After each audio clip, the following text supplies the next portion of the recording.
Okay. Should I go do share with friends option?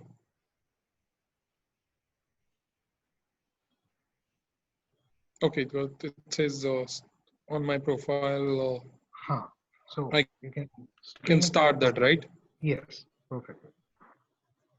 Should I go do share with friends option? Share with friends कर दीजिए या public भी कर सकते हैं sir. Start that, right? It says on my profile. I can start that, right? Right. Start? Yes, we can. Namaste and good evening, everyone. Welcome to Soulful Conversations presented by Soulful Journeys and Aradnachar. On Monday, we met with Mr. Kedar Bhide, who has traveled across various landscapes and capturing amazing moments, several moments with his camera, meeting new people, experiencing new cultures, and eventually turning into a storyteller. Today, we have with us yet another person who has a love affair with nature. Fondly known as Tigerwala, and coincidentally, it is the International Tiger Day today. So please welcome Mr. Anurag Sharma. Sir? Hi, everyone. Hello, sir. Mr. Anurag Sharma is an ex-banker who left his corporate job and shifted to wilderness and turned into an eco-entrepreneur. Since then, he has found his true love in wildlife travels and hospitality and promotes conservation and community building through responsible tourism. He's an alumni of Wildlife Institute of India from Dehradun and has spent several years documenting and observing big cats' behavior across wildlife parks in India. He has been involved in developing first ever digital database of Ranthambore tigers along with the Forest Department. He is the founder of Tigerwala, a travel company focusing on responsible wildlife safaris, and Camp Devalas at Kanha. Anurag sir also loves interacting with school kids on various topics related to biodiversity, wildlife conservation, human-animal conflicts, and climate change. So today, let's hear his journey into wildlife. Anurag sir? Hi, everyone. My name is Anurag. Some of you know me, some of you don't know me, so we'll get to know each other today. My wildlife journey, I think, started almost 17 years back when, like most of the people, I ventured into Ranthambore National Park as a tourist with a desire and want to see a tiger, of course. So it's, 17 years now. Uh, then slowly and gradually from a tourist to a regular tourist to a wildlife enthusiast, and the buck continued. And there was a life-changing moment which I've written about in my Facebook post today on Global Tiger Day, saying my life-changing moment came after 3 years when, after a frustrating wait of 3 years, I saw my first tiger in the wild, which was none other than iconic Tigris Machli. And since then, the journey started, and I guess so. For people, there are some uh, life-changing moments, and somebody is the cause and effect of it. For me, it was the tiger. Absolutely, sir. I completely agree with you. When we speak of tiger love, I think it's a shared mutual feeling that I have with you. I remember my first, Absolutely. it was Bamera from Bandhavgarh. And I think I think we almost have the same journey. We started as, tourists, then you become a regular tourist, and then you become an enthusiast, then you become a tour operator, and so on and so forth. So I think it's lovely to hear the similar journey. I want to ask you, can you tell us a little more about that Machli incident? So when you spotted Machli for the first time, can you tell us a little bit more about that sighting? Okay, so this was, I remember Machli was with cubs on that particular day, and the previous morning, I think we missed it by a whisker. Uh, and then in the evening, I was back again in the park, wanting desperately to see my first tiger and hoping that luck changes this time. So it's, and luckily for me at that point in time, my first glimpse of Machli was she was walking towards my Jeep head on, which was, the obsession with all photographers, with some blood on her mouth. And she was roaring to call her cubs because she had recently made a kill. And at one point in time, our Jeep was surrounded by tigress and cubs on all the sides. So I think I couldn't have asked for a better opening. It's like debut with a perfect century. Right. So I Very think well that said. memory will forever be etched in my life, in my mind. Absolutely. I would like to ask you, you have now made a successful career in wildlife. You chose from being a banker to now an eco entrepreneur. I'm sure it was a tough choice. There were a lot of challenges on the way. I'm sure there were great stories to share. Uh, can you tell us two stories? One, a positive one where probably you overcame a challenge while making the shift from a typical corporate career to a wildlife career and a life in the Mhm. wild. And the second one, probably some learning that you got after you adapted to this lifestyle in the wilderness. So one would be Okay, about so the this. change, and the second is Mhm. simply about the lifestyle change. Okay, so I mean, to be very honest, this is a parallel transformation because when you want to take that jump and want to do something you're passionate about, uh, so you want to do it, but when you're working, you have this constant support system of a regular amount coming into your account on every, first or seventh of the month. Thankfully, I was into the bank, so we used to get it on the 26th of the month. So for us, there was never a month end. So that, fear as well as the whole risk ambit was much higher. But then I operated from a fact that if I ever want to regret it, let me do and regret rather than sulking. Uh, and it's very interesting and funny that the first challenge presented itself in terms of a very unforeseen scenario. So I quit my bank in January 2012. If you remember, around monsoons of 2012, Supreme Court had to put a ban on wildlife tourism in parks across India. So the reason behind that ban was something different of wanting to have a core buffer demarcation from the forests departments across the country, but they had put a blanket ban on the wildlife tourism. So I was wondering whether sir mundate ole pad gaye yahan to naukri chhodi aur yahan tourism bhi band ho gaya. So where am I landing myself? And to be very honest, at that point in time, I was seriously contemplating saying, should I go back to a job? Should I again, start applying for my previous position or new roles across and test the waters and see maybe I'm still employable. So yeah, it was a very, very interesting time. Thankfully, nobody employed me, and then I decided maybe it's my destiny to continue where I should continue, and it's been a journey for 8 years now. So yeah, that was one thing which I still laugh on the hindsight, and it's been an interesting journey. So even while on the journey, when I started this, I and my wife did some calculations saying, if even if I have to do and regret it, how much time I can sustain this. So we did our maths in terms of numbers, saying maybe we can sustain this lifestyle for 2 years, and hopefully tab tak kuch ho hi jayega. So in my mind, being a planned person, I wish to be. I had my plan A, I had my plan B, I had my plan C. Trust me, none of them worked. Right. I And think suddenly out of a blue comes a plan D, which I never thought of. So I cannot give a smart answer saying I had it all figured out and it worked as per plan. It didn't. But then the beauty of it is when you're destined to do something, I guess doors open automatically. there were certain doors which closed on me, but at the same time, there were certain doors which opened, which I never anticipated them to be. Also, I am a firm believer in the fact that if you're passionate about something, things do happen. Yeah, it's a trade-off. So while I was leaving my banking job, I always knew that, whatever I used to make as a banker, maybe it'll take me lot of years, maybe decades to make that amount of money in wildlife. But so that was a calculated risk, and I was okay about it, saying as long as I can sustain a decent lifestyle for my family, I don't need much. Yeah. True, very true. So over the years, you have now been traveling beyond just tiger reserves. You are now doing snow leopards. I know you've been traveling there. I'm sure you're documenting other big cats as well across India. I want to know which is the most charismatic one. I think most mesmerizing one. See, I don't know whether you're biased towards the tiger or not. And since it's Tiger Day, it's my duty to ask you which one is your favorite big cat.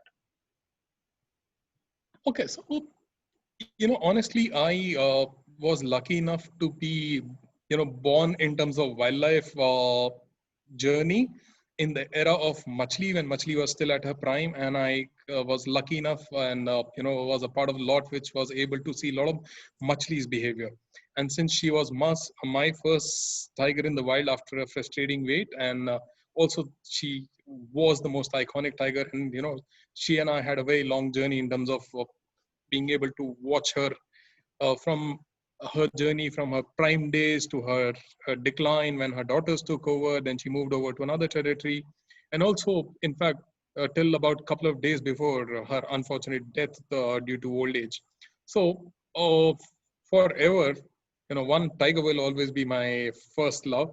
And in terms of iconic tigers among the world of tigers, I do have some other favorites also because of their certain characteristics, but I think Machli will always be at top of the chart. So there's no comparison. That throne is never going to be taken by anyone. Right. If there was another big cat, would you choose another one of the tiger species, or would it be different species? See, Lions, leopards, any of them? In fact, I have a lot of respect for leopards also, because not only leopards which are found in the forest, for snow leopards also, because leopards are very agile survivors. To consider the landscape with leopards in, they are in complete competition with big cats, except for parks like Beda or maybe Yala in Sri Lanka. They're not only surviving in that competing landscape, they're growing also. And at certain points, we all know that they're basically sandwiched between humans and tigers. So their strip of survival is very, very, very small. And despite that, I think they are doing a decent job. So I have a lot of respect for leopards apart from tigers. And another small cat which I've not been lucky enough to see so far, but I want to see it at some point in day. I know I've seen camera trap images a lot of times. A couple of times I missed it by a whisker, is caracal. So caracal in India is something on my list. Let's see when that happens. I hope you get it this year, sir. I hope to. So yes, caracal I think ranks very high on everybody's list. And like you said, when we speak about leopards, I think leopards are the most intriguing ones on how they're surviving in sugarcane fields in Maharashtra. They're surviving in urban landscapes in Mumbai. They're surviving practically in the hills of Shival Lakes, in every little damn place you can think of. Everywhere. And yet it's so hard to spot a leopard, even in the forest. So I think they still remain elusive. Yeah. So I think if you ask me, I will always vote for making leopard the national animal, because I think it deserves its due. It's much more widespread. It's surviving, it's adapting, and it's truly Indian in the spirit. It is finding the jugaad on how to survive. Okay, then we'll have to make another country, because as far as I think India is concerned, people will still prefer tigers, and so will I be. True. So moving on. Leopards will have to wait. Yes, of course. So I want to come back to tigers, like you said. Ranthambore, you started working with a tiger database, an online depository of images, and tracing down lineages, and even documenting their life history. So can you tell us how it started and how has it evolved over time? Okay, so this was more of a personal quest of wanting to know more, and the whole idea was that there was a certain era after which documentation was still available in terms of books.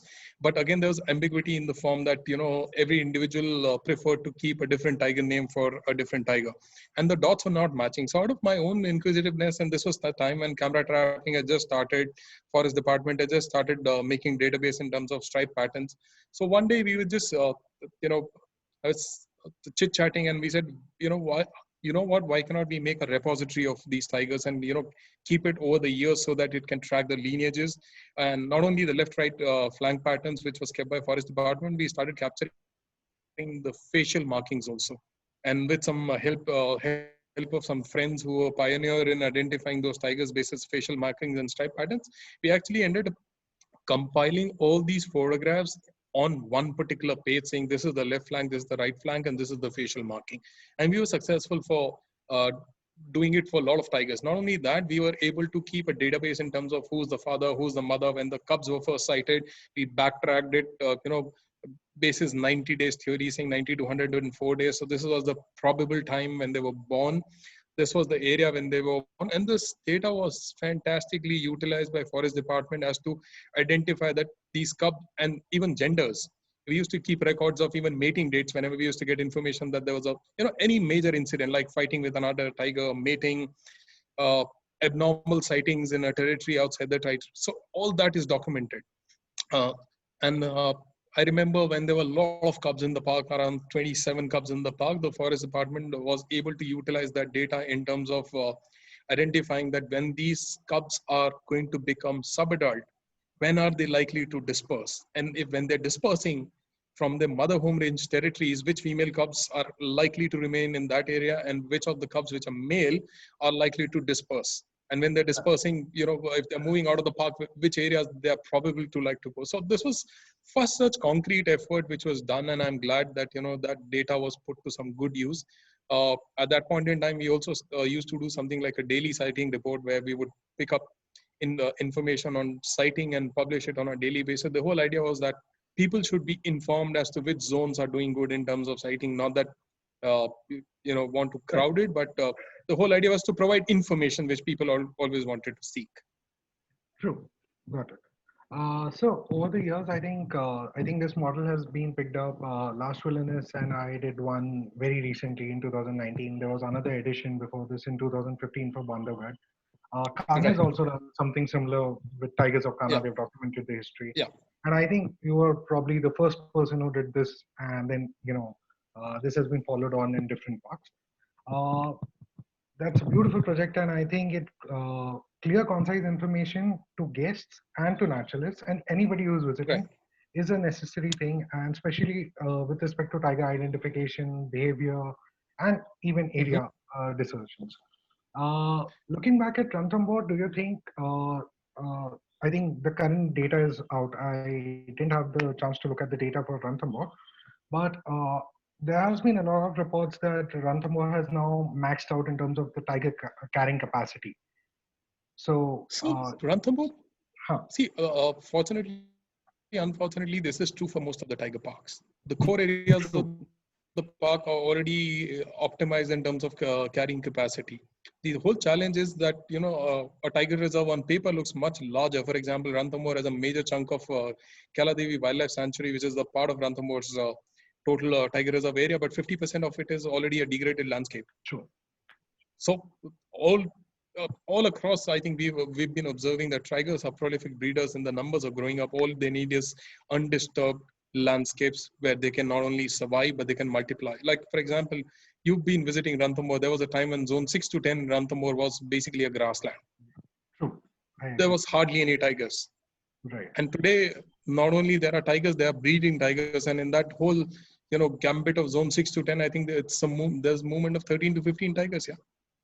Absolutely, absolutely. And the fantastic sightings. I think the habitat has come up. Yeah. The other animals have been starting to see cloth bears, leopards, everything. It's always a cycle. But once you restore the grasslands, which happened in case of zone 6, boundary wall was built by Dr. Bharadwaj, who was the park director then.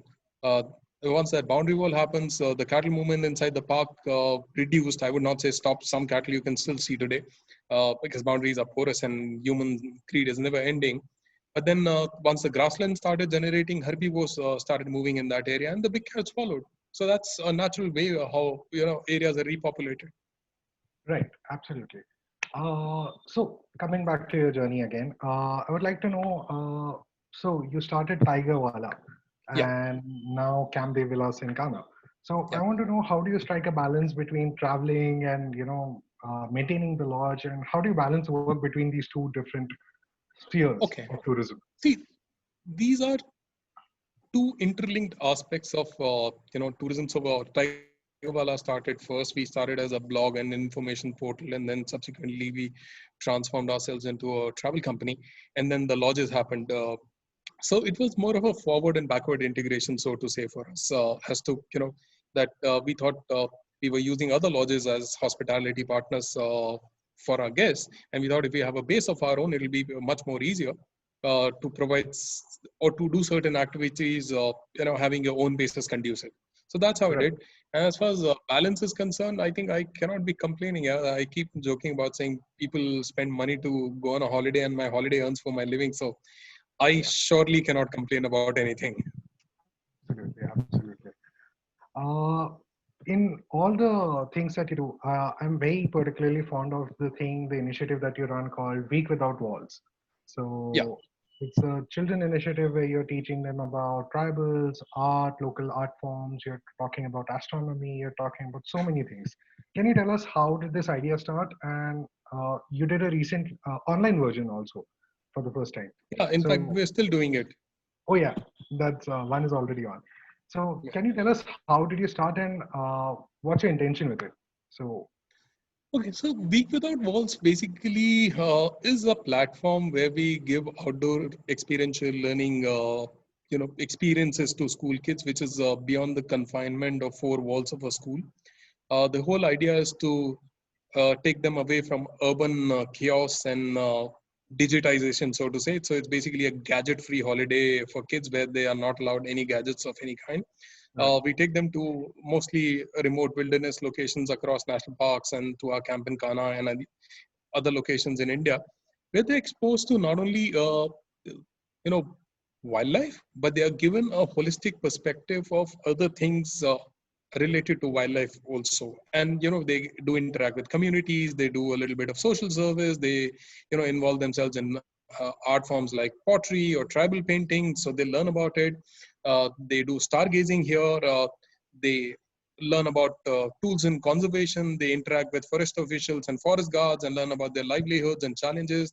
They do surveys on man-animal conflicts around the national park. So the whole idea is to make them do things which they do not do in their city life, and also sensitize them right, about the need of conserving and protecting our forests and wildlife. absolutely. How can one join this? For some of the viewers who are not familiar with this, can you please Okay, tell us how so people can join? the journey of Week Without Walls started basically with international schools where we used to run this program. It was a part of their curriculum, and it was very easy for them to assimilate them. And we've been doing this for now almost 8 years, ever since Tiger Wala started. So we used to take these Ivy League school kids to such locations and involve them.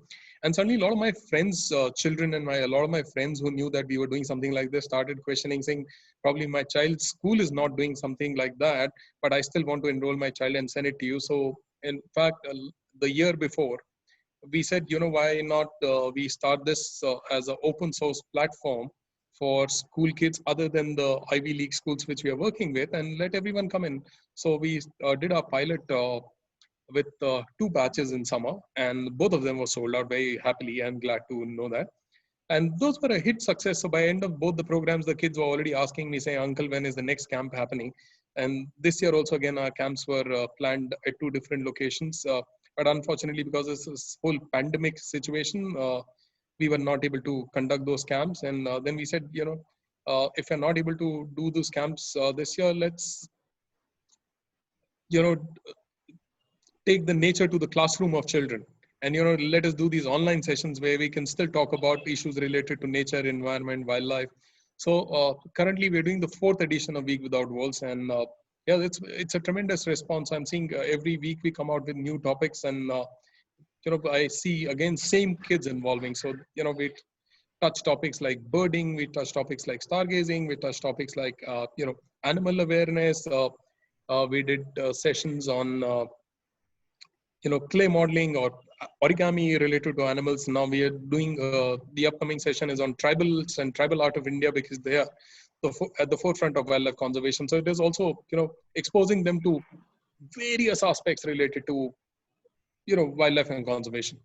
Right. And I think it is a wonderful initiative because you are actually getting the kids out of not just their outdoors, but actually out of their comfort zone. So people or the kids rather in that urban area are so used to of, we will wear the slippers, not go in mud. We are so hygiene conscious and all. But once they are outside in all of this thing, I think they understand the value that why we should be walking barefoot on that soil, and let that thorns hit you and let the stones hit you, and so I think it is indirectly giving a message to them that how you can actually adopt to the surroundings, and it might be creating them more flexible to adaptability. So it's like And you go anywhere, you send them anywhere in the world, they can just adopt to the entire situation. not only that, they enjoy it. And the Yeah. biggest takeaway I tell, unfortunately, in the setup we are in and the times we are in, normally we would tell them not to talk to strangers, and here we encourage them to talk to strangers, and we encourage them to talk to people, know more about them. We encourage them because there are no TVs here, there's no Wi-Fi, there's no mobile phone allowed. So there's a whole lot of new communication which starts, and which is very, very important. Yeah, so I think it creates that personality development or taking up the charge of yourself, making their own decisions like abhi next kya karna hai, or not depending on their parents to make decisions for them. So they can be a better individual and learn all these Yeah. skills. Yeah, absolutely. And I'm back. I'm so Okay. sorry I got locked off because of the Wi-Fi issues, and I'm back like every other call. So my like you were right now just saying about the lack of Wi-Fi and not using televisions. I think when we come to normal wildlife tourism also, not just for kids, I think this is a very valid point that we need to stress with the current day travelers. That when you come Yep. to a wildlife resort, what are the certain practices you think people should adopt and have a check? Like for example, I think the other day we had a discussion about pools in wildlife resorts. So asking for a pool in a wildlife thing is not fair. So can you tell us a little more about why certain things that you shouldn't do and why you shouldn't do? So can you share something? Okay, so see again, it's an individual choice, and I would not want to deter people from what their preferences are. I'm not a judge of anybody's likes and preferences, but yeah, having said that, the whole idea of not only wildlife, when you go to close to nature, whether you're trekking, hiking, when you're close to a forest, you're going on safari, the whole idea is to end up doing things which you do not do in your city life. So what is the point if you're coming to a wildlife reserve and sitting in a room and you're watching HBO or Netflix? You can do that in your city life as well, right? The whole idea is to be outdoors, to be able to breathe that oxygen which will help, which will recharge your lungs for next 3 to 6 months, take the toxins out. The whole idea is to interact with strangers in the lodge you're sitting on a bonfire to talk about. So the whole idea is to do things which you do not do. Uh, there are certain things which I am a firm believer of, and when we set our properties, we took a conscious call. For example, we took a conscious call that our lodges in Ranthambore and even in Kana, we don't have a swimming pool. Because I'm a firm believer of the fact that during summers, forest department has to do a lot of effort to provide drinking water every day to animals, and there are a lot of animals which die of thirst in the forest because of lack of water. So my conscience does not allow me to waste 10,000 liters every day in a swimming pool, but that's my personal choice. And in a way, doing that, I also kind of filter the crowd which is coming, because I get the same crowd which is equally environmentally conscious. So that's our core.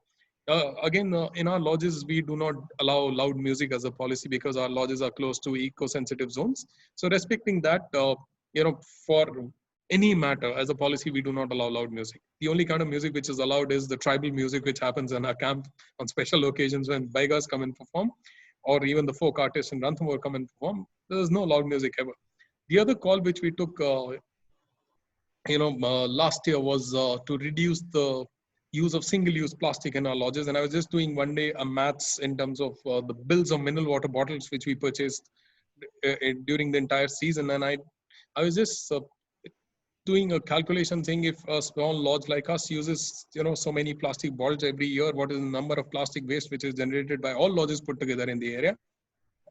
And that's how we came with the concept of completely doing away with single-use plastic. And now we use well water, which is basically filtered, and we use reusable bottles which are made of steel for our guests. And we also give away those bottles as souvenir to our guests so that they can use it for the onward journey. And the whole idea is to encourage them also to reduce single-use plastic. And we've had no resistance whatsoever. People love the idea. So it's not only you cannot look at a forest department or a government every time to take a policy measure saying जंगल में पानी की बोतलें लोग फेंक के चले जाते हैं, but you have to take that effort कि मैं कितनी पानी की बोतलें जंगल में कम कर सकता हूँ. So at least अगर मेरे लॉज से प्लास्टिक की बोतल जाना बंद होगी तो चांस कम है कि वो 5 बोतल कम फेंकेगी पूरे साल में. Right. Absolutely. So, okay, please go ahead. Yeah. So I would also like to ask you about what happens in the parks. So I have also been to safaris, and I have seen that people generally, they spot a tiger, and then there are like hundreds of, the safaris gathering behind one particular tiger, and then, everyone is clicking and they're shouting, and then there are people who want to do take selfies with them.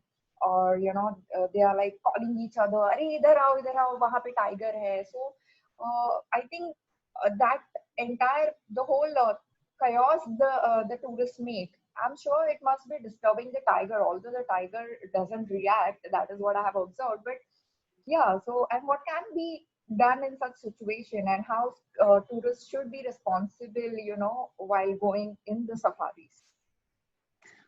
See, I guess there's enough done by the forest department in terms of guidelines, rules, and regulations which are already in place. So we don't need to do anything more. Only thing which is required probably is the fact that we need to orient the visitors better, so that they not only have a good experience, but they also have a clearer understanding. So unfortunately, that is something which lacks today. Most of the guests which are staying in lodges like ours, I think our naturalists and our drivers already brief them on what to do, what not to do, and what should we expect. And we also have a clear understanding in terms of expectations for a tiger. A simple example I would give is guests who mostly travel with me on a safari. When I'm accompanying them, if there's a crowded sighting scenario, I manage that experience just by saying, yeah, it's looking too crowded, so maybe we can wait here for 5 seconds and then let's find a tiger to ourselves, because that is a new experience. And in case any of our guests who's there with us on this live program right now, they would vouch for the fact that a lot of times we have left those tigers which are crowded and gone away to another location, and we have found a tiger to ourselves. Huh? Yes, that happens. So it's just a matter of how do we you manage that experience. Yeah. Absolutely. It was always that I went to some different road altogether, and there was just a single tiger approaching. That indeed was very thrilling and exciting as well, to see a whole tiger just by yourself, no one around you. Yes, definitely. And not only this, I know a lot of excellent drivers and guides across parks in India, which I've had the privilege of doing safaris with. Even if you don't see a tiger with them or any big cat with them, your safari experience will still be enriching. You would learn a lot about the flora, fauna.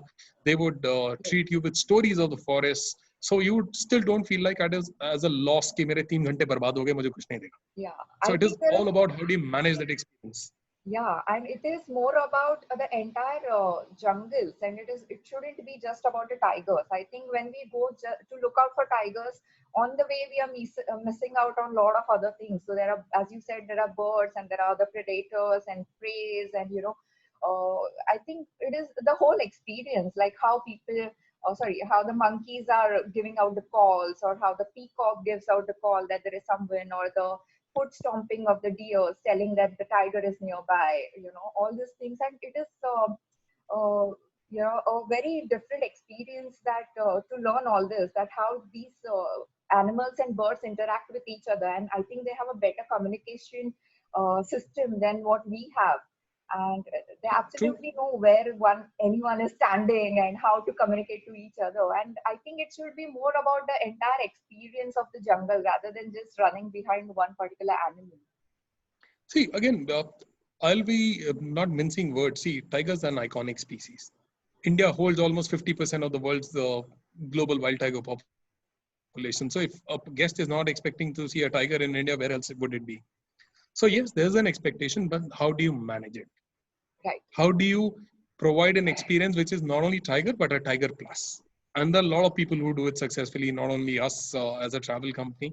So I'm sure a lot of people are doing that effort and initiative in parks across India. So it's not completely bad. Right. What do you think is the Aniket, we roadmap? can't hear you. Sorry, Aniket, could you just come back again because we weren't able to hear you? Am I audible now? Yes. Yeah, you are. Yeah, the cliched phrase from every web chat. So, so my question for Anurag sir was, looking forward post the pandemic, what do you think the roadmap is for wildlife tourism? And for you specifically, what are you looking for bouncing back? And how do you think, as travelers, we can engage in better practices? And just in general, what do you think wildlife tourism would be like? Oh, so yes, these unprecedented times for all of us. None of us anticipated something like this to happen.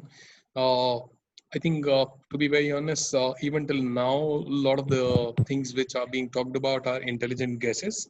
So whatever I'm saying right now is also a part of that intelligent guess network. If I would have known, I think I would have become an expert in giving sermons online, charging some thousands of dollars per day. Yes, people are fed up. People are fed up living in confinements of four walls. People are fed up with the whole angle of fear and anxiety and uncertainty. So people will travel.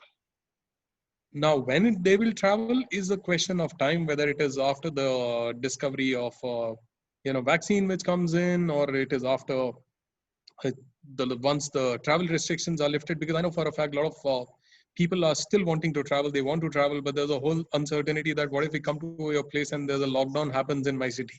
I'll not be able to go back. So once this whole angle of uncertainty subsides, people will travel.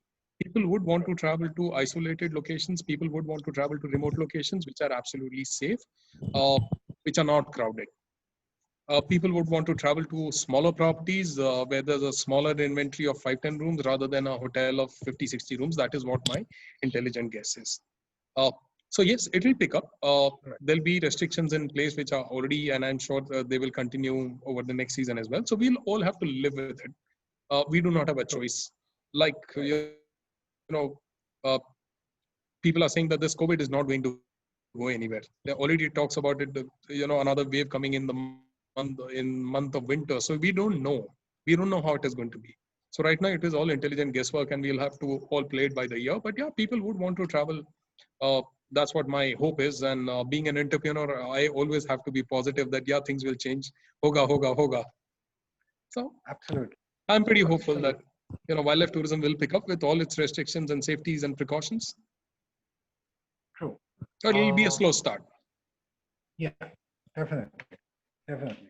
It's a trying time for all of us, and I think as a community, we should all come together and search for better practices. I'm sure, so I've seen a couple of videos from Camp Devilas where you were sanitizing the whole thing. You're even open right now in the monsoon. A couple of guests have come in, and you're following all the safety protocols in place. I think this is the only single thing that I want to urge people to just be a little more sensitive and make sure that you follow all the safety precautions, specifically when you enter a national park and you're visiting people and you're interacting with you're interacting with forest guards, you're interacting with anybody in the fraternity of a wildlife park. Make sure that you follow the social distancing norms. Make sure you follow to put your mask on while interacting. There is a small chance that you might have the virus. There's a small chance, and you don't want to spread. So I think the only request I have for people is make sure whatever you follow in the city, make sure you follow that in a wildlife park. True, I agree. So yes. So Deepti, over to you. I think you have a set of rapid fire questions for Anurag sir. I think Yes. it's time for this. Since Anurag sir is not competing with anyone, we'll still be sending him a gift hamper of good wishes because I there's hope not I'm much. getting my gift hamper, please. Huh? Yes, definitely, sir. Yes, sir. So So for misal that, pav and vada pav with Misal love pav and vada from pav Mumbai. totally works with a cutting chai. With a cutting chai, it definitely Yes, works. yes, sir. definitely. So the next time I'm there at your place, definitely I'll make vada pav myself and give it to you. Perfect. Even better. Sounds good. Great. So, sir, let's start with a quick rapid fire question and answer. So, first one Yeah. for you is, what is your favorite place of excursion? Is it forest, mountains, or beaches? Definitely, it has to be forest. But yeah, sometimes when I am on a personal trip and I'm taking a break from work, so-called break from work, I prefer the solitude of mountains as well. I spent almost a month in Kibber while I was doing snow leopard groups, and I thoroughly enjoyed my stay there. And I'm already looking to go back again in 2021. Hopefully, if things are in place. Right. I think there is always this mountains are calling. So, mountains do call us Yeah, whenever we need it. right. So, I think this will be a very biased question, but leopards or tigers? Definitely Tigers. Obviously, I have to justify my brand name Tigerwala, so I cannot be, disloyal to it. So, by all means, 100%, 200% Tigers. Okay, that's great. Go-to lens in your camera kit. Go-to lens in my camera kit. I only see. I'm not a big photographer. I call myself a photo documenter because over a period of time, I think from 200 photos in a safari, I've graduated to 200 photos in a year. Until unless it is something special or unique happening. So I think my card now lasts for at least 10, 15 safaris in a go. So at this point in time, I just carry a 200, 500 Nikon lens, which is sufficient for me in most of the landscapes I operate in. Plus, I carry a wide angle. That's it. Okay, so you prefer, so we can get the whole habitat as well, and when you have some Yeah, tiger somewhere, yeah. exactly. It's your individual preference. Like wildlife photography, it's all about your creativity and your expression. So you can pick and choose what you want to do. Right. An area where you want to travel or explore next.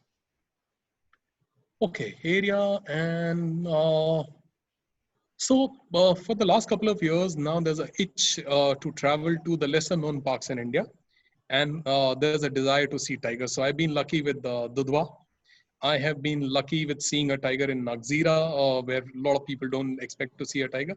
So yes, these lesser known parks are on my agenda, and I every year I try and cover at least 2 new lesser known parks and see if I end up seeing a tiger there as well. So more than seeing a tiger there, I think the whole idea to explore that lesser known park is what my personal quest is, and I have a perfect companion for that in form of my daughter, who equally loves traveling with me. So yeah, we both are set. Hopefully 2 new parks every year and cover all the wildlife parks in India and Nepal at least. Wow, that's nice. So the next is a book that you would recommend everyone to read.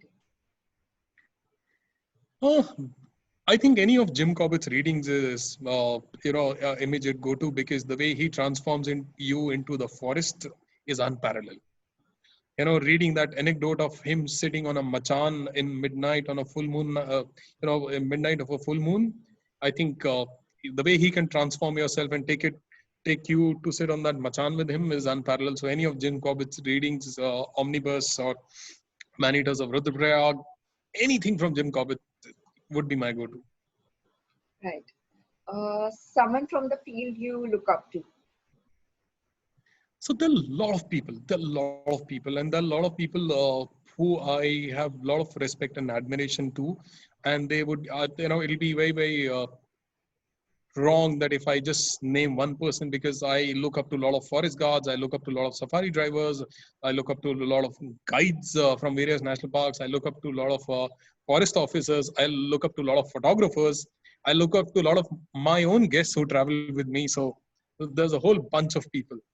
Yes, absolutely. And there is a small things that we can learn from every Yeah, individual, or rather we can call them as the stakeholders. Exactly. Yeah. The most beautiful wildlife area according to you? So again, it's not an apple to apple comparison. I think with every park there's a beautiful wildlife area. While I'm in Ranthambore, definitely there's a Rajbagh grassland, which is the most beautiful. But when I shift to Kana, there's always Kana meadows. When I go to Sundarbans, it is all those small creeks and canals of Sundarbans. When I go to uh, Corbett, it'll always be the Corbett grassland or the Sambar Road area. So it changes with every park. Right. So nothing can, you actually cannot pinpoint one thing. Absolutely. You cannot. You cannot. Yes. So answer one message that you would like to share with our viewers. I don't know if I'm qualified enough to share any message or not. I don't think so. But my only take is, if you're passionate about something, just do it. Even if you have to regret it, do regret it later. But just enjoy the journey. Yeah? Yes, definitely. Yeah, over to you, Uh, Ani. yes. So I have a bonus one. I want to know what is your most vivid memory with a guest in any of these parks. So tourists that you went on probably a couple of drives with or whatever, or maybe some incident outside the safari also. What's your most vivid memory with a guest that you look back to? So there are various moments, and with a lot of guests, you have a lot of experiences. Right. The one which can immediately come to my mind is, this was not my guest, but I remember in 2012 I was doing back-to-back safaris in Bandhavgarh, and on one particular morning we had a sighting of Mukunda male who was sitting on the road in front of us, and so suddenly, while I'm looking through my viewfinder and I'm trying to take pictures, I hear suddenly somebody crying. So my instant reaction was to turn with my camera and go in that direction that whosoever was crying. And I started clicking a couple of shots and came back to the tiger sighting. And I forgot about it. The safari ended. So when I come back at the gate, that lady standing, and I thought probably she's gotten offended that we took a picture, and I wanted to apologize and say, you know what, we can delete it. That was, and she said, can you share that image with me? I want to see it. I said, okay, I'll show it to you. And she said, can you email it to me? And later, while chit-chatting with her, I learned that she had almost saved for 3 years to come to India because she wanted to see a tiger so desperately. And that was her last drive before going back. Before that, she had no luck. But finally, on that last drive, she was able to see that, and she was pretty emotional about it. So that is something I'll always remember. And there are various incidents like this across parks. So we have some questions from our viewers. So the first Okay. question is from Mr. Sheikh Fayaz Uddin. So he Mm-hmm. has two questions actually. One is he Okay. wants you to share the best moment with Machli, and second is your views on how is the Peshwar Wildlife Sanctuary. I think it's the Yavatmal one. Okay. Best moments with Machli. I think we can talk for next 3 days about best moments with Machli. So I really cannot pinpoint. I mean, she was iconic tigress. She was flamboyant tigress. I think, like I said, a couple of years back, I had written a blog about Machli. In fact, a couple of blogs about Machli, and I had mentioned that she had made photographers out of ordinary people. That was the time when sightings only were not possible, leave alone the fantastic sightings she used to give to people, and the way she used to be comfortable with people and jeeps, that she would come out with the cubs and sit on safari tracks so that people can take pictures. Not only that, even if it was the last one to arrive at the party, she would look back and say, acha, late aaya, koi baat nahi, I'll pose again for you. So, I mean, she was a completely different tiger. And imagine, this was the era when India was going through one of the worst poaching crises. So, now later we realized that yes, a lot of tigers were killed then. And there was one tigress who was just everywhere and Right. so So flamboyant, and giving you she so was much opportunities to not only photograph them, but also learn about the behavior. right. So she was the queen of Yeah, she the definitely tigers. was. She will always remember, remain the queen of tigers. I'm sure there's a Munna in Kana, there's a Wagdo in Tadoba, but yeah, Machli was Machli. And I'm sure people would have their favorites also, which is absolutely all right. About Tupeshwar, see, all these small sanctuaries are very beautiful in the sense that these are new homes to tigers. There's a lot of potential to develop them. There's a lot of scope because tigers are migrating from one park to the other. So all these parks have a lot of potential. Maybe limited tourism, but yeah, that's also absolutely all right, because if that happens, Tipeshwar can take over the pressure from a Pinch or an Agzira or a Tadoba. What's wrong with it?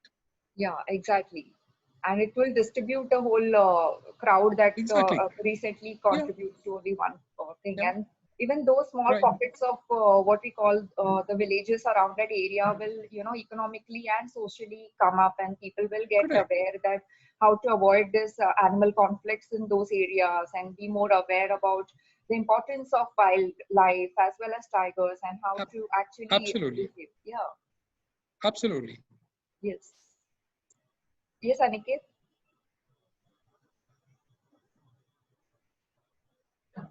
I completely agree with you on that.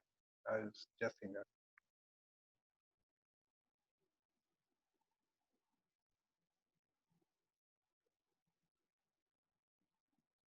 I guess you both are muted now. Are there any Okay. more questions, Deepthi? Yeah. Uh, yes. So again, there's one more question. Tell us about government policies towards tiger reserve. Okay, that's a controversial subject. You can call me offline to answer. No, good. Being a tour operator and a lodge owner, I have my difference of views and opinions, but I would prefer not to share it on a public platform.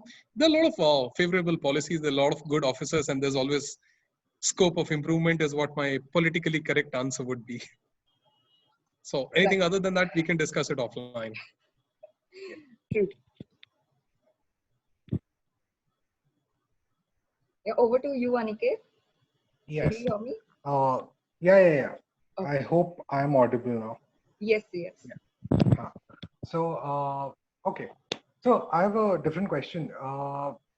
With the tourism expanding so much, and there's so many people wanting to see tigers, and all the pressure is coming to all the tour operators like you and me, Mhm. where tiger becomes the focus. And we have been showing tigers, we have been creating awareness. But still, I think the tourism sector, so to say, is pretty unorganized. There are no set practices, Yes. and I think between the responsible ones, there is an orientation for the guests. There is a safety protocol that they follow. There's a certain set of Mhm. regulations and ethics that they follow while undertaking safaris and this.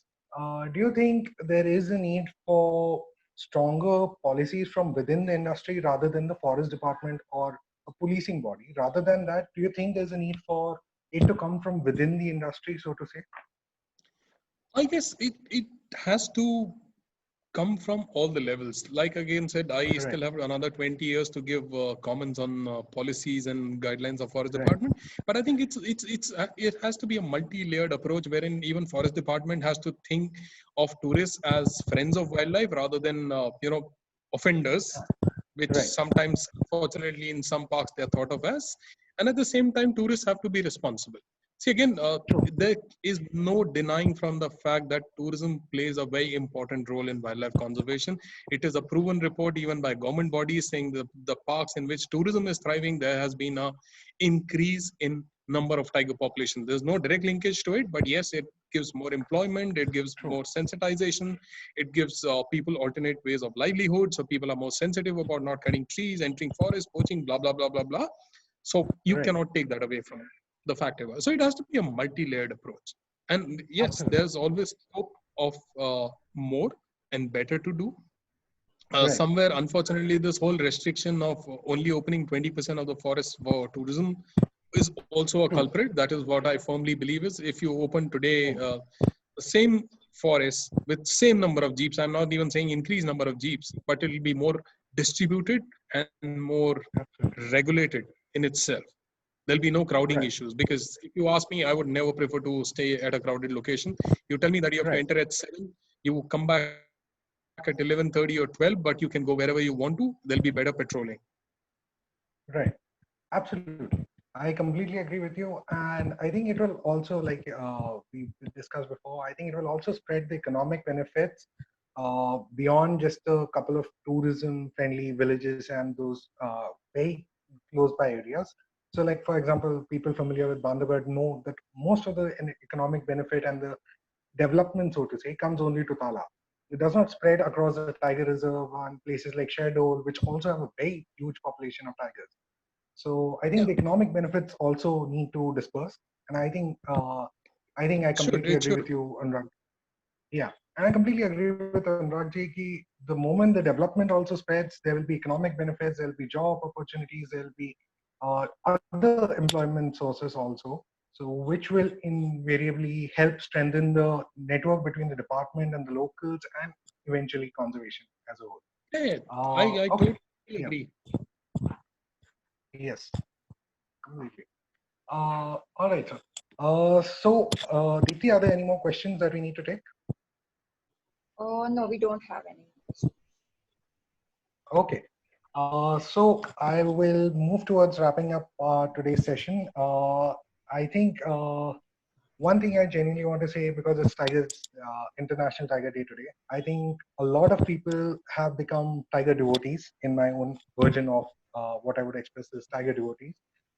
Tigers are revered as the deities in different tribal cultures. There is the Waghoba in Maharashtra, there is the Bagesur in Madhya Pradesh, and I'm sure there are many more. We all are tiger devotees, even as tourists, as photographers, as wildlife enthusiasts, as just nature lovers, so to say. Yeah, And the tiger is a charismatic animal that binds us all together. There are often a lot of times when all parties, I won't name who, but there are always all parties which are always on the side of the tiger. I think it's time on Tiger Day that we all come together, join hands, and work towards protecting the animal we all love together. May it be the department, may it be tourism bodies, may it be photographers, may it be bloggers, may it be anything. So if you are a nature lover and if you love the tiger, I think we are all on the same side. And I sincerely urge everyone to, come together and let's save the tiger together. There are very few left in the wild, and we don't want to be a country which loses its national heritage. So, on that note, thank you, Anurag ji, for joining us together. Uh, it was a wonderful conversation. There's a lot of synchronicity, and I think that's why, out of all the tour operators I could think of on Wildlife Day, I thought on Tiger Day, I thought you would be the perfect person to bring out the spirit of what Tiger Wala is and how each of us in India is a Tiger Wala. absolutely. Thank you so much for having me here. It was absolute pleasure interacting with you guys. Thank you, sir. Thank you so much. Uh, And it was really a wonderful session. And it was so interesting to hear about all your stories about your first meeting with the tiger after a so long duration, and then the studies that you did about the tiger behavior, and the main important thing is the practices that you follow to be more responsible. So not just teaching or telling the travelers to be responsible, but you yourself being responsible and letting them know that if I Exactly. can do it, even you can do it, kind of thing. And another initiative of Week Without the Walls, that is such a wonderful initiative where you're actually telling or encouraging students to be in the wild and be in the outdoors and, learning from the nature. So thank you, Anurag ji, and I hope to meet you soon in Kanha. And so we will definitely look forward for the meeting. Yeah. Thank you Thank you once so. again. Thank you so much. Thank you. Thank you guys for watching this exciting episode. And for our next week, we have, as we are talking about outdoors, so we have someone who will take you on an exciting ecotourism based adventure activities. And we will learn the importance of why we should be out in the outdoors. So let's hear it from someone mm, amazing story on the Saturday. So thank you, and please follow our page and keep watching. And do follow Instagram of RNHR and Soulful Journeys and the YouTube videos. Okay, so see you guys on Saturday then. Thank you. Thank you, Anurag ji. Thank you, Aniket. Bye bye. Thank you.